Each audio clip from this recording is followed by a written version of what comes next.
On this special episode of Roadkill, we're going on a drag racing road trip with 500 of our friends. This is Roadkill, which is the show where normally we are out there destroying ourselves for your entertainment. This time, we're gonna force other guys to wreck themselves. It's Hot Rod Drag Week, where we take 180 drag cars, some of them with like 2,500 horsepower. We make them run 5 drag strips in 5 days and drive 1,400 miles. There is major wreckage involved. I don't know why anybody listens to us. I wouldn't have agreed to that. And they're doing it all for a jacket. Suckers. Watch these chumps.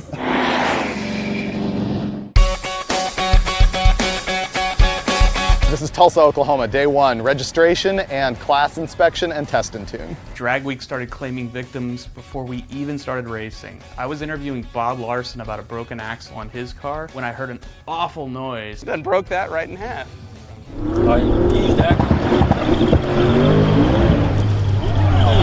I heard a turbo car spooling up for a launch and then an ugly noise. We ran over to find Doug Klein's Camaro smashed. Luckily, the only thing really damaged was Doug's pride. The sheet metal and front suspension took the brunt of the hit, but he was fine. The cause of the accident was a leaking intercooler reservoir that threw water on the track in front of his rear tires. It cast a small cloud over the event because we really hadn't even started racing yet.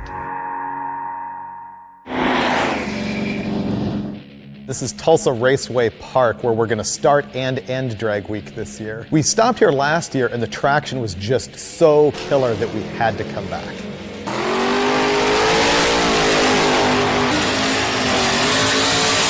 Larry Larson has won Drag Week 4 times in his 66 Nova, so he knows what he's doing. It'll be real interesting to see if he can stay ahead of the pack this year.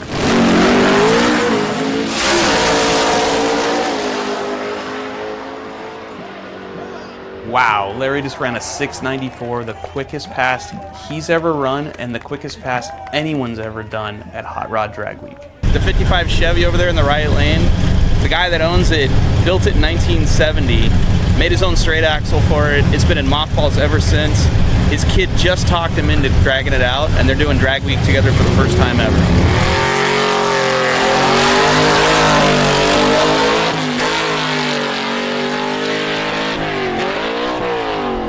I forgot about that. The one thing his kid asked him to change was the clutch because it's 30 years old. Dad didn't change it. That's what I smell right now. Bye-bye clutch.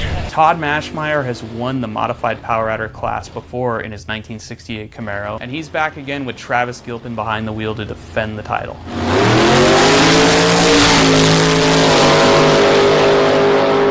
Oh yeah, look at the back go. Camaro went 779 at 179. That station wagon just went 837. One turbo.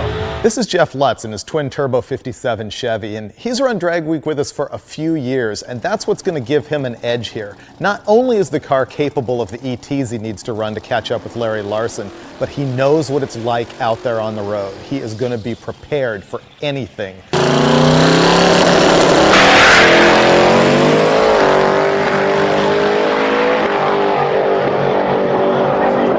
Lutz showed us what he's got with a 716 at 212 miles an hour, the fastest mile an hour we've ever seen at Drag Week. We'll see if he can hold this thing together. Repairs were already underway in the pits as racing came to an end on day 1. We spotted Jeff Lutz getting his welder out of his trailer to help a few other competitors. We're just about to leave. Everybody's tired, hot, hungry when Jeff Lutz fired up his 57 Chevy and heard something he didn't like. Jacked up the car, crawled under it, found a broken torque converter bolt. Doesn't have the bolt, but it's gonna limp it to the next track with 5 out of 6. 5 out of 6 ain't bad. It's 4 p.m. We've been here since about 8 in the morning. This is the mess that happens in the pits afterwards as everybody packs everything they've got to go drag racing into a little trailer. Racing's done, we're heading for Texas. We left Tulsa and headed to the nearest gas station. And wouldn't you know it, after a couple of unlimited racers topped off their tanks, the station ran out of gas. So the wagon's overheating, so they bought a garden sprayer, filled it up full of water. The passenger's gonna pump the thing while they drive, and a little hose is gonna shoot water at the front of their radiator, hopefully to cool it off while they're driving. When that doesn't work, they'll take the hood off, like I told them to.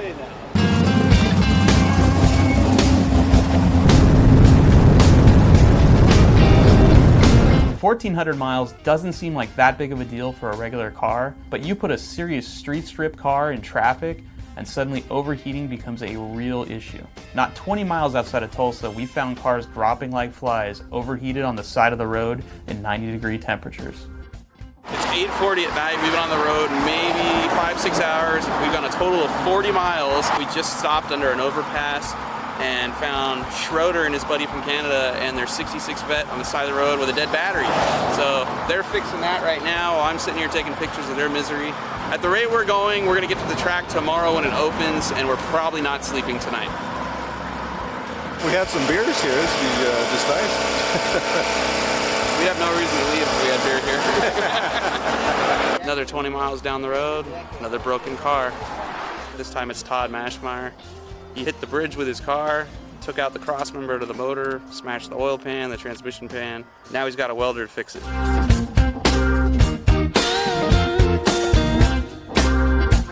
Before the night was over, we caught up with Sean Fink and Brian Macy, who were having a bit of charging system issues with their panel wagon. That's our new alternator. It kind of keeps up until you go slow, and then not so good. But hopefully we make it through. And by the way, the hood was off the car.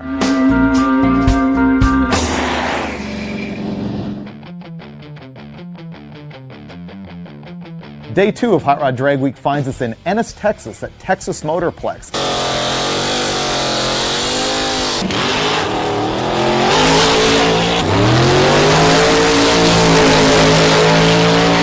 There's a new class this year called Super Street Power Adder, and what's interesting about it is that we make the small blocks and the big blocks run together. Rick Prospero's got this 65 Nova wagon with a turbo big block, and Tim Reed brought back his 79 Pinto that has a turbo LSX GM small block in it. Both of these cars are capable of running 790s. Tim Reed has gone as fast as 8005 here at Drag Week in his 79 Pinto. His goal is to get into the 7s. He is that close. So we came over to give him an interview, and his dad Al is polishing a wheel, and the steering doesn't look great. What's happening?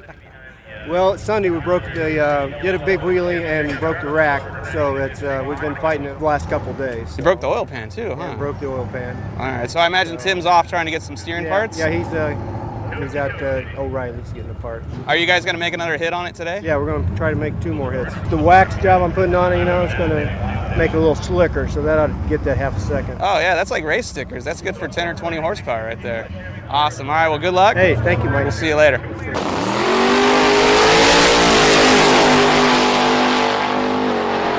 Tim Reed finally got his Pinto into the 7s with a 7.99 second pass, and then Rick Prospero answered with his own 7-second pass, a 793.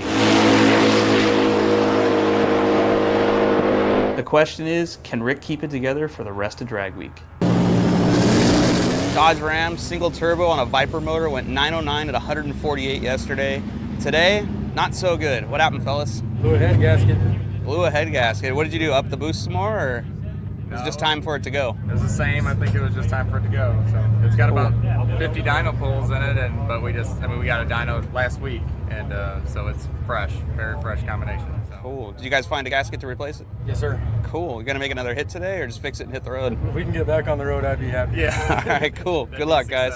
What they thought was just a blown head gasket turned out to be a torched head and block, and since V10 parts are hard to come by in Tulsa, the Dodge was out. Dad's bringing his son an axle for his 8 3/4 Dodge rear end, going in his old Ram pickup. How's that for service? So did you guys get to make a lap today? Made one, but it's about 2 seconds off due to the snapped axle. So how quick can you guys do this? Because it looks like you've done it before. Hopefully we'll be done here in about 20 minutes. 20 minutes for an axle change. I like it. Clock's ticking. Go for it. Tick, tick, tick, tick, tick, tick, tick, tick, tick. How much nitrous? 150 shot, correct? 150 shot. That's a crappy axle if I ever saw one. Nice work, Dodge. Call it experience, call it luck, call it being a general badass, but Larry Larson makes this look easy. We just talked to him and found out he had all kinds of problems himself. Pulled over by the cops, got lost, left the hotel this morning, got a flat tire, and then on his first hit, broke a sprag in his Lenco transmission. So he's got some repairs to make, and he's definitely got to make another run because he knows everybody else is gunning for him.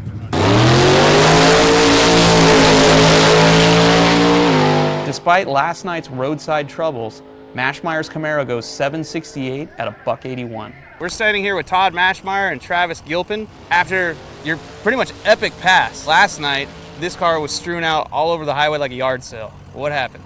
We were outside of Muskogee and hit a big bump in the road and knocked the cross member out, knocked a big hole in the transmission pan. Some very nice people come to save the day and rescued us, brought a welder and a generator, and we sat there for about 2.5, 3 hours and got it fixed. Got back on the road, struggled to get here, we didn't even go to sleep last night. What did it go, 499 to half track? 499 to the 8, yep. Went 128 60 foot, which is our best 60 foot too, so. So, hit the road now, make it to the next stop. That'd be it. That's the plan. All right, good luck, fellas. Thanks. Thank you, Mike. In Pro Street Naturally Aspirated, we've got two-time winner Doc McIntyre coming back with his 68 Camaro. Naturally aspirated, this car has almost run in the 8s, and that's his goal for this week. 121 of the 8th mile. McIntyre got it flat-footed, goes 892 with a 3, baby. Congratulations, man. Thank you. How did the pass feel? Beautiful, 123 in the 60. Nice. You picked up a whole bunch. You can't believe the timing curve I built for that to run that. Really? Is it aggressive or No, soft? soft. And it didn't blow the tires off finally. It was perfect. Wow. Less is more. Nice. About time you did your job. Yeah. So, You gonna hit the road or? yeah, I'm done, man. All right. Cool. Gotta nurse it along, get to Friday, and see if I can get that third jacket. Awesome. With the rest of the class more than a second off his pace, all Doc McIntyre's got to do now is finish drag week, and he'll take the win in Pro Street Naturally Aspirated. Day 2 of drag week kicked off with my favorite Canadian, Dave Schroeder. You've been here before with a 55 Chevy, looking like the 2-lane blacktop car. I loved it. This thing off the trailer was an animal. How quick did you go on day 1? Yeah, day 1 we went 732 to 195. Was really thrilled with that. And that was with 2 stages, and still had a lot more in it. Schroeder and N's Corvette made the fastest nitrous pass in the history of drag week, a 732 on day 1. We lost him on day 2 after battery failures and overheating took the car out. This is Alana. She's a new staff member on Hot Rod, and we figured that her first drag week should be trial by fire, so we threw her in the car with this guy. It's day 2, we're here at Texas Motorplex, and I'm about to go for a ride. Randy, what are we riding in? My 91 Mustang with twin turbos. And this little green car is kind of quick. Yeah, it's run fast 849, 164. Does it have air conditioning? Yeah, you roll down the windows and you go 40 miles an hour and the air conditions you. It's going to be a long drive.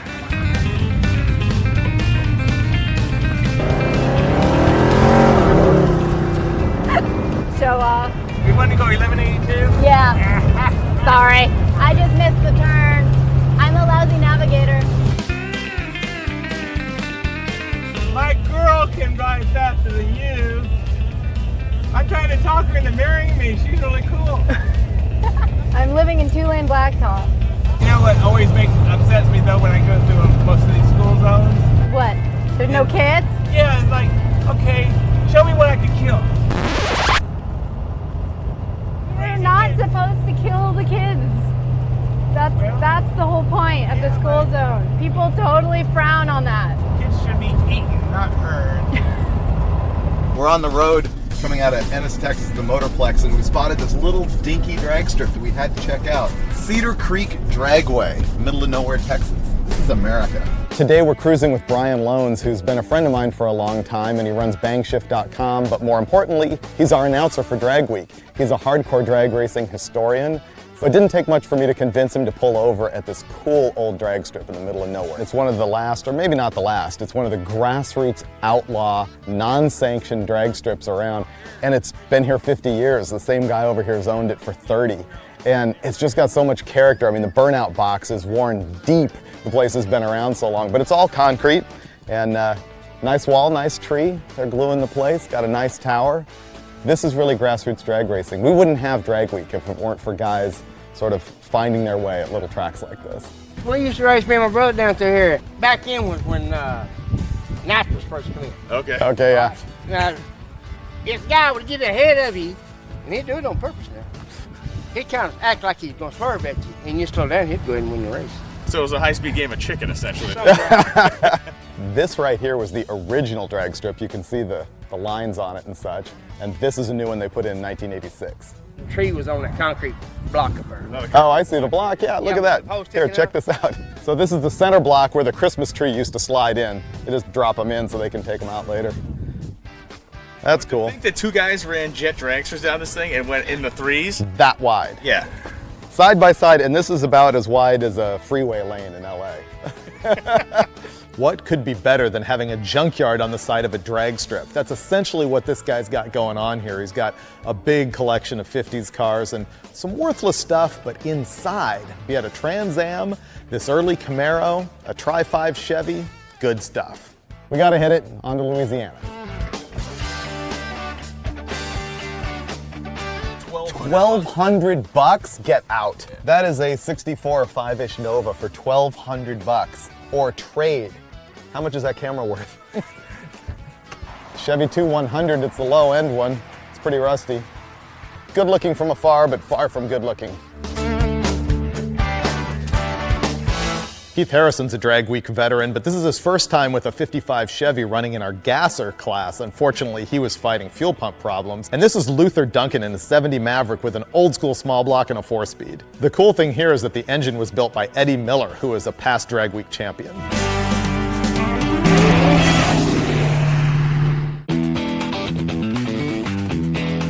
Now we're at Thunder Road in Louisiana. A lot of people thought this was going to be the sketchy track. The groove is really narrow. Guys have been hooking up pretty good. The surprise, though, is Larry Larson. He just ran like an 850, banging and farting all the way down the track. Sometimes I wonder if he does that for the show. That's what he did yesterday, and then he pulls it off at the last second and puts down a number that keeps him just in the lead. Makes good drama for us.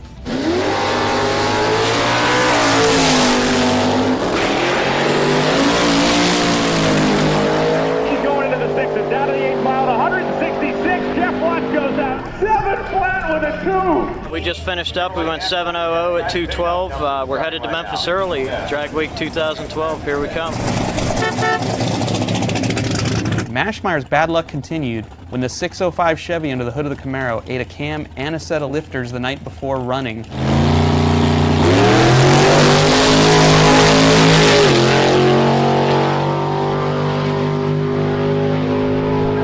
He still went 811 and a $174 in Gilliam. Contrary to popular belief, winning Drag Week is not about averaging the lowest ET in your class, it's about beating the road. Breakdowns are the norm, they're not the exception to the rule. And we're cruising down the road here and just saw Vince and his Firebird laid up here with a bunch of broken valve springs. As per usual, a bunch of other competitors stopped, they're helping them out to get them back on the road.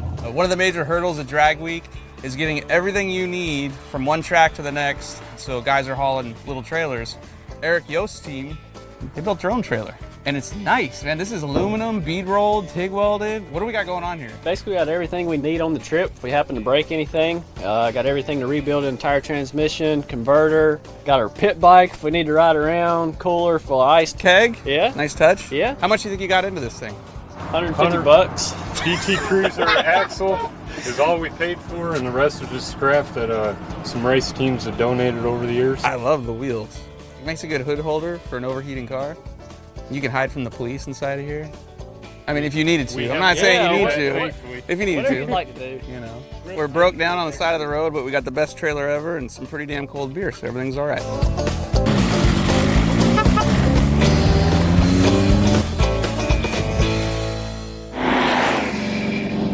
In day 4, we're at Memphis International Raceway.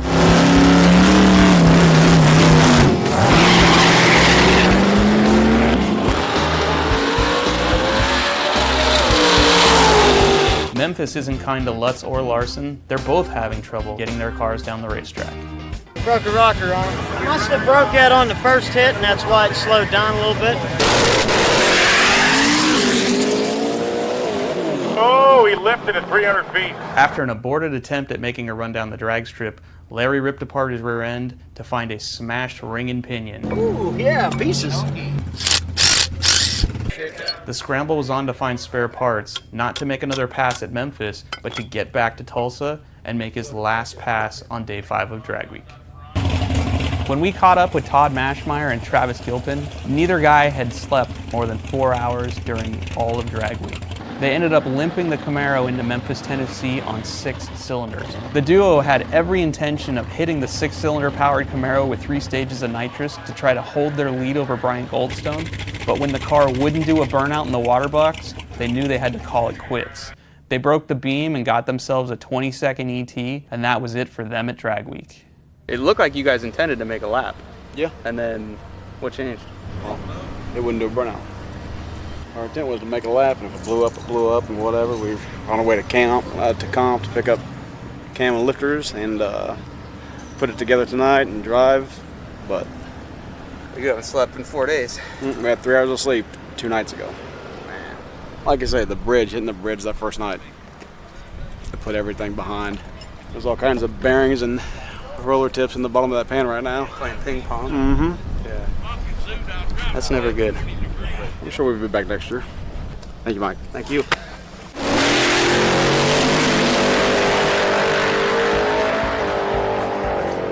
Jeff Lutz's 714 pass was enough to give him a 100th of a second lead heading back to Tulsa, so I decided to hop in his 57 Chevy and find out what was on his mind as he headed into the home stretch with the lead.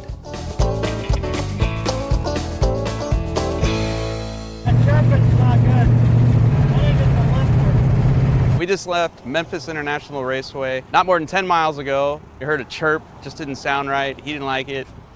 I didn't like that he didn't like it, so we pulled over to find out what's going on. He thinks we might have a broken lifter, which that's not good because we've got 400 miles to go, and I think he's got lifters, but we don't have another camshaft, so this is going to get interesting right now.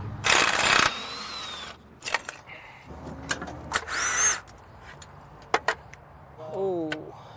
Wow, Jeff Lutz just saved his engine from disaster. That noise he was hearing as we were driving was at least this lifter, maybe more, that stopped rolling. This was basically skidding along on the lobe of the camshaft, wearing the roller and the camshaft out. And once you do that, metal goes through the motor, parts play ping pong, bad things happen, and he doesn't get to Tulsa tomorrow to try to win this thing. So he's got a spare set of these and hopefully a new camshaft waiting for him in Tulsa, and he'll get this thing bandaged up and we'll drive 415 miles tonight and make it there.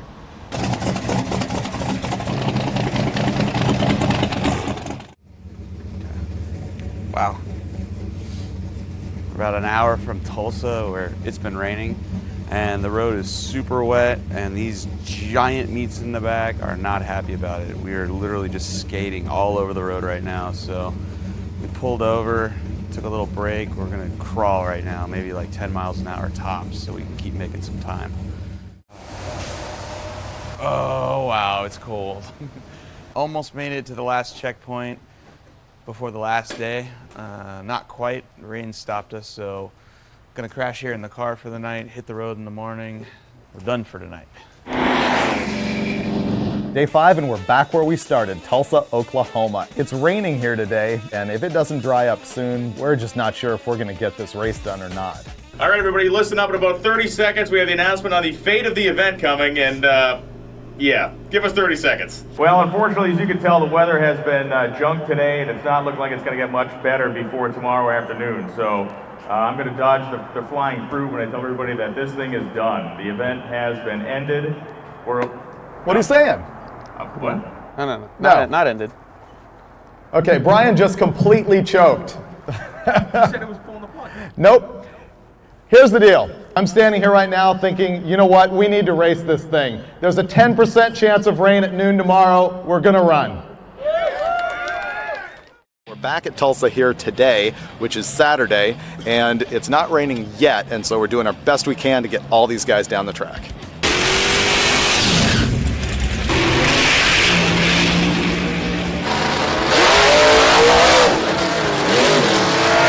Tommy here in his Unlimited Class 57 Chevy found out the hard way there is plenty of traction on that racetrack right now. What happened, Tommy?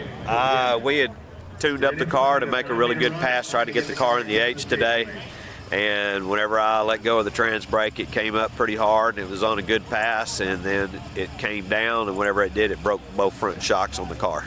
I imagine you'll fix that up and be back next year. We'll fix it. We'll probably bring the 57 back and possibly bring a second car too. Thank you. I'll see you further down. All right. Prospero got in line to make a pass right in front of Tim Reed, but about 300 feet into the run, something definitely went wrong. Well, we hurt the transmission on that last pass. Sounded like second gear went bad, so we had our spare from the very first time. We're sticking it back in right now. Tim just ran a 794. He needs a 791 to beat us, so that's why we want to make one more bonsai pass to see if we can get it down in the 7s again. We are less than 1/100th apart right now, so we put nitrous on it about an hour ago, and we're going to go out and spray it, see what happens. Prospero pulled off a miracle getting his power glide back together and in the car to make another pass, but he did not go any faster than his previous run. Tim Reed's gamble of adding nitrous to turbos didn't pay off. It ended up blowing the spark out about 500 feet. I'll be back next year. In the end, Larry Larson came from behind to beat Jeff Lutz by less than 1/100th of a second and earned his 5th consecutive Unlimited Class title. His 66 Nova is Hot Rod Magazine's fastest street car in America. Drag Week is an anomaly. We don't give you a dime if you win this event. All you get is a jacket and the pride that comes with having a seriously fast street car. Join us next month for another episode of Roadkill and watch Freiburger and I destroy ourselves for your entertainment. Two-stroke blender? Yeah. Let's make some margaritas. Mix some margaritas. What are we waiting on?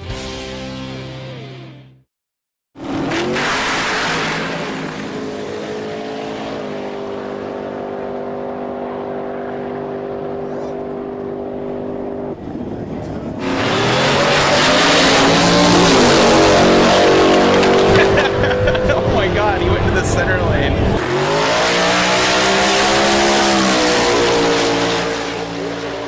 Mile the third gen Pontiac at 141 miles an hour. Eric Yost goes 760 with a 5.